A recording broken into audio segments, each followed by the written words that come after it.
Probably what Perfect Game does now that can be so valuable to college coaches and to pro scouts is that we see these young high school players long before the college coaches and the scouts do, especially in the case of the pro scouts. Pro scouts, if they're looking at the 2012 draft class, they're not even thinking about 2013 draft players.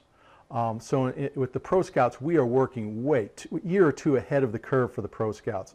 So if I was a pro scout, and I know many of them who do exactly this, when they're gearing up for the next year, it's a process of taking their territory. Let's say a scout has the state of Texas or the state of Florida under I-10, south of I-10.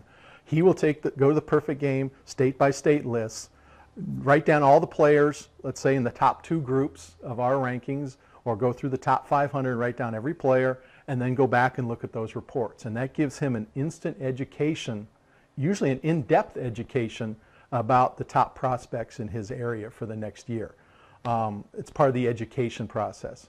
Now, college coaches are getting out at a younger and younger age. We see young men who are committing to colleges now 2 years before they can actually sign the paper, the scholarship papers. So the college coaches are getting out there, but as I've said before, their resources and their time is limited. So if you're a college coach, you know the demographics. If you're at the University of Florida or if you're at Texas State San Antonio, it doesn't matter. You have a particular demographic of kid that is usually interested in your school.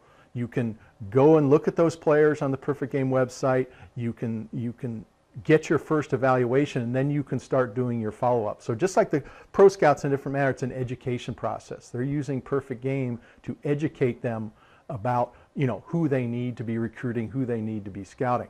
Now, some of the college coaches, and I've seen them do this, and it's very important to them. Of course, different colleges have different academic requirements, and I have seen college coaches go to a showcase, go to a tournament, start going down the list with their magic marker, and look at grade point averages and test scores, and right away start highlighting the players that they can recruit.